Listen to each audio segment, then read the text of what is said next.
Motion in your step. Motivation in your heart. Hello, and welcome to today's Motion and Motivation podcast. We've put together a study guide for everyone. If you need it, you can grab it from the video description.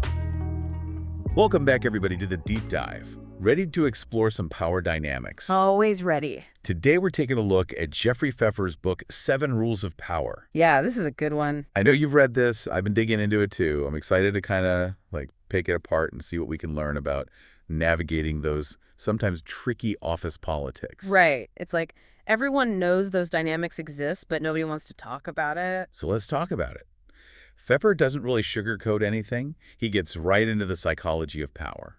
So let's dive right in with his first rule, get out of your own way. I mean, this one hit home for me. Yeah, same here. Who hasn't dealt with imposter syndrome at some point, Right. You feel like you don't deserve to be there. Exactly.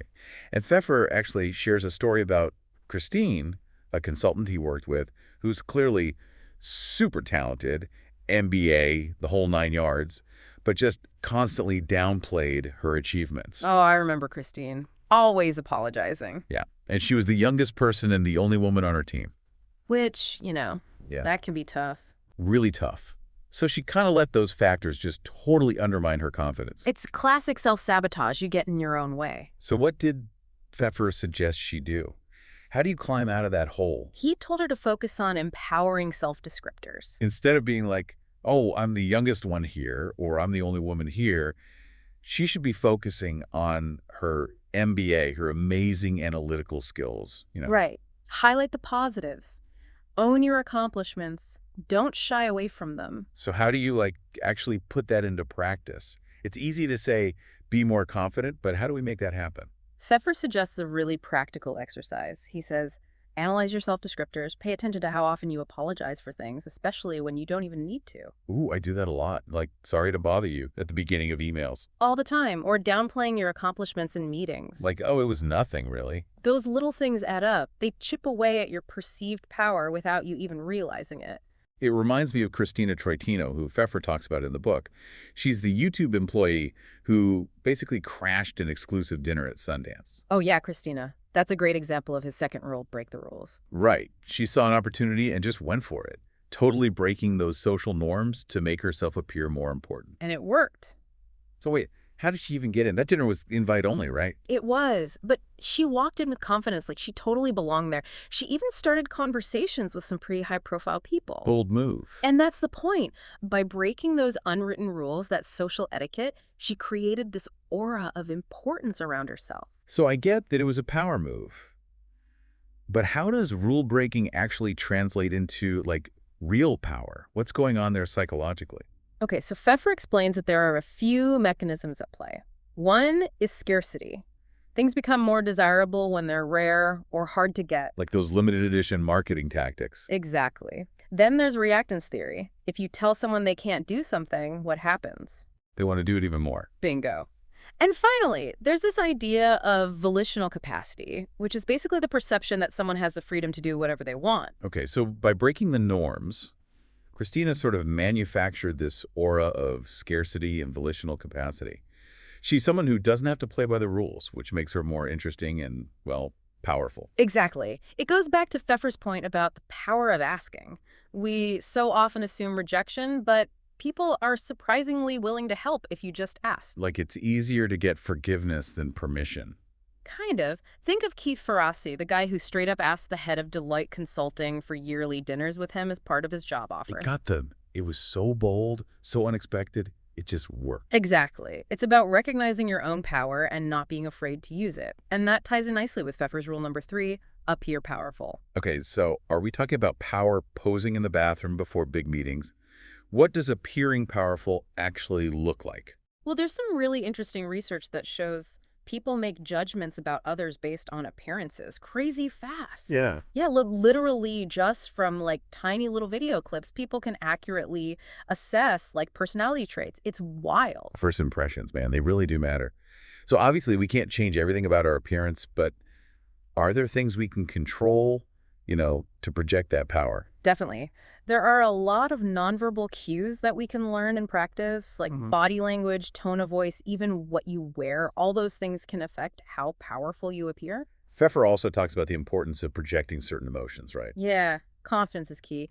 But he also says that even anger, like a little touch of it, can actually be associated with confidence and power, which is Hmm. kind of interesting. Yeah, it's like that whole don't mistake my kindness for weaknesses thing. Right. You don't want to be a pushover, but you also don't want to be a jerk. It's a balance. So we've covered getting out of our own way, breaking the rules, and appearing powerful. Hmm. What's next in Pfeffer's playbook? Rule number 4 is build a powerful brand. Think of it like you're a company. What would your tagline be? What makes you stand out from the crowd? I love that analogy. So Pfeffer uses the example of Laura Chow, a venture capitalist who built her brand through podcasting, blogging, and networking. Perfect example. She's a master of the flywheel effect. She consistently puts herself out there, shares her knowledge, and connects with the right people. And it's created this snowball effect of credibility and connections. Yeah, and she's not afraid to tell his story, to promote her accomplishments, which I think a lot of us struggle with. There's that fear of seeming arrogant. Totally. It's the self-promotion dilemma. But Pfeffer says it's crucial to get your work out there to make sure people know what you've achieved. He talks about Deborah Liu, who was a VP at Facebook, and she learned to actively promote her team's work, which led to greater recognition and influence for everyone. So how do you find that balance between, showcasing your achievements and not being a total braggart? One way is to have other people advocate for you. Get testimonials, recommendations, press coverage, let your work speak for itself. But make sure people are actually hearing about it. So strategic storytelling, using those endorsements to build your brand. Got it. Which brings us to Pfeffer's rule number 5 network. Relentlessly. I'm going to need a bigger Rolodex for this one. Haha, right? Networking is so important. It's like the foundation of any successful career. Pfeffer starts this chapter with Omid Kordestani, Google employee number 11. Do you know how he landed that job? No. Pure networking genius. He was at a conference, not even looking for a job, and just happened to strike up a conversation with some of Google's founders. He even picked up the tab for dinner. Pretty good investment in hindsight. Talk about return on investment. Yeah. So it's not just about showing up at events. It's about engaging with people, having those meaningful conversations. Exactly. It's about building relationships. Pfeffer also talks about Ross Walker, who was the youngest person ever appointed to Stanford's Board of Trustees. His philosophy is people are the name of the game. I like that. So he focused on building those connections early on, even working for free to learn from successful mentors. Right. He understood that the right relationships could open doors. Pfeffer also emphasizes the importance of weak ties. Weak ties. So not just your close friends, but more like acquaintances, people you don't see as often. Exactly. Research shows that those weak ties can actually be more helpful in your career than your close circle. They provide access to new networks, new information, new perspectives. Think about it. Your close friends are probably in the same industry or have similar backgrounds, but those weaker ties, those can connect you to a whole new world. This is where it gets really interesting. Pfeffer talks about becoming a broker. What does he mean by that? A broker is someone who connects different groups of people who could benefit from knowing each other.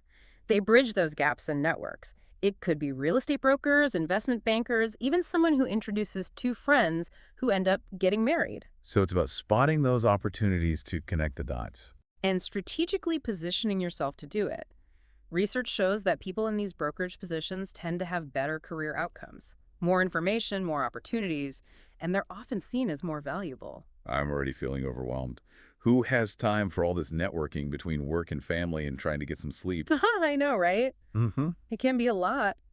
But technology can help LinkedIn online groups. Even just a quick email check-in can keep those weak ties alive. It's not just building the network, it's actively using it, making those asks, getting those introductions. Exactly. And that leads us to Pfeffer's rule number 6, use your power.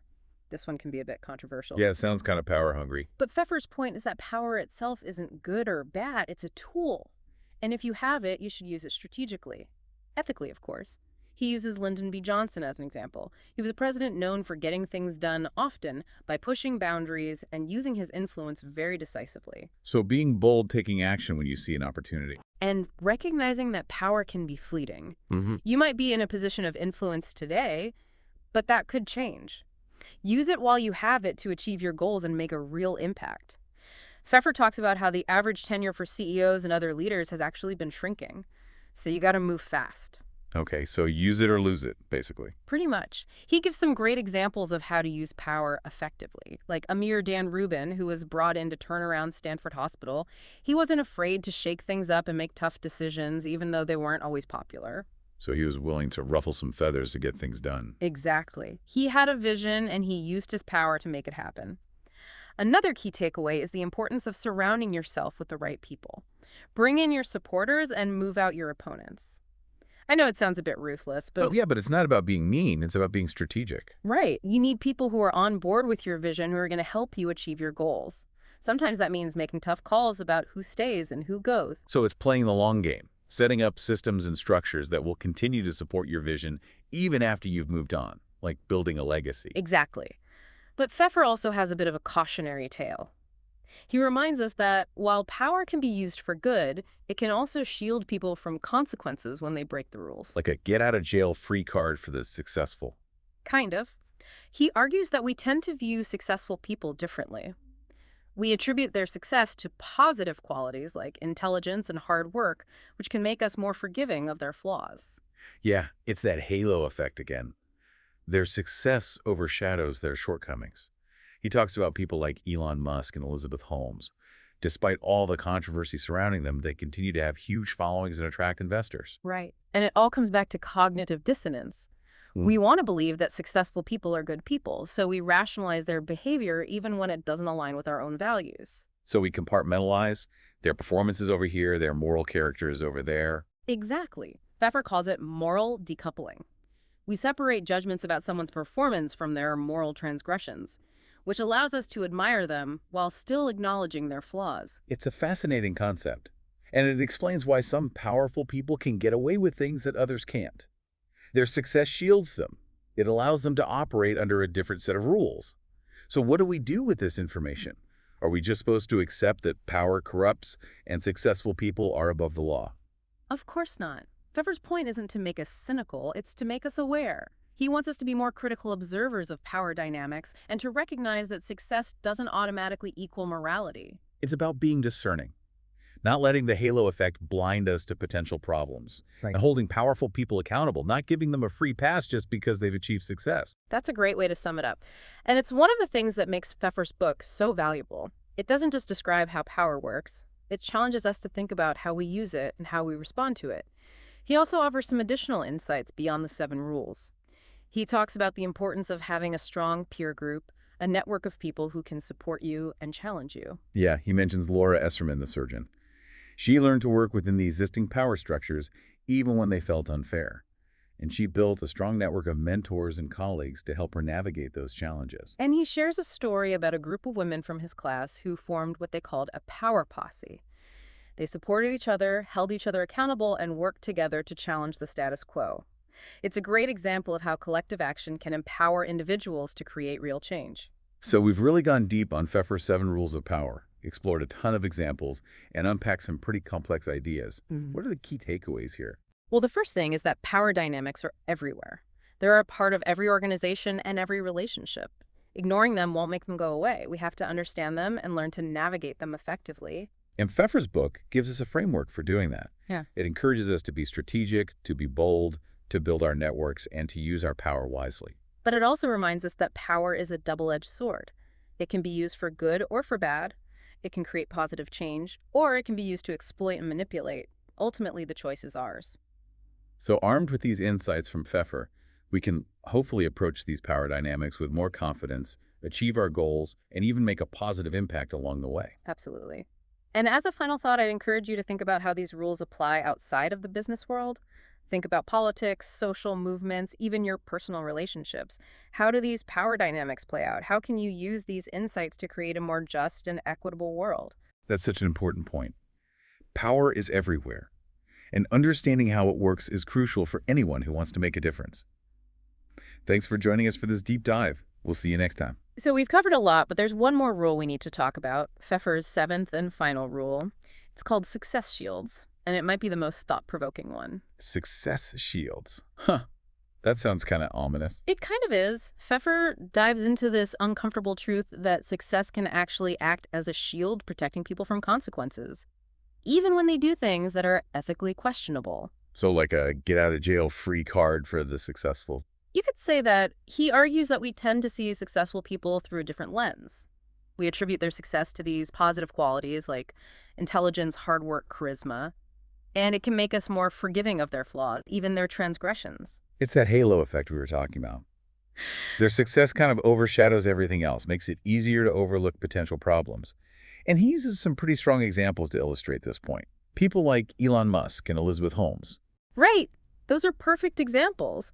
Despite all the controversy surrounding them, they still had huge followings, tons of investors. People were willing to give them the benefit of the doubt because of their past successes. It's like we create these separate mental categories. Their performances over here, their moral characters over there, and we don't really connect the two. Exactly. Pfeffer calls this moral decoupling. We separate judgments about someone's performance from their moral character, which allows us to admire their achievements while simultaneously condemning their questionable actions. It's wild, isn't it? Like our brains are trying to resolve this cognitive dissonance. We want to believe that successful people are good people. So we find ways to rationalize their behavior, even when it conflicts with our own values. It's a fascinating psychological phenomenon, and it helps explain why some powerful people can get away with things that others can't. Their success acts as a shield. It allows them to operate under a different set of rules. So what are we supposed to do with this knowledge? Are we just doomed to be blind to the flaws of successful people? Is that just the way it is? Not at all. I think Pfeffer's goal here isn't to make us cynical, but to raise our awareness. He wants us to be more critical observers of power dynamics, and to recognize that success doesn't automatically equal morality. So it's about being discerning, not letting that halo effect blind us to potential red flags, and holding powerful people accountable, not giving them a free pass just because they've achieved great things. Exactly. It's about recognizing that power can be seductive. It can corrupt. And we need to be vigilant about holding those in power accountable, regardless of their achievements. This has been quite a deep dive into Pfeffer's 7 rules of power. We've covered so much ground, from self-sabotage and imposter syndrome to rule-breaking and networking to the psychology of power and the dangers of success. And I think the biggest takeaway is that power dynamics are everywhere. They're a part of every organization, every relationship, every aspect of our lives. And understanding these dynamics can be incredibly empowering. It allows us to navigate these complex situations with more confidence and intentionality, to advocate for ourselves, to build meaningful connections, to use our influence wisely, and hopefully to create a more just and equitable world. I think that's a great place to wrap up. Thanks for joining us on this deep dive. We'll see you next time. If you enjoyed this video, don't forget to hit the like button and subscribe. That way you won't miss any of our updates. Also, if you think this video could help others, please share it with them. Thanks for watching and for your support.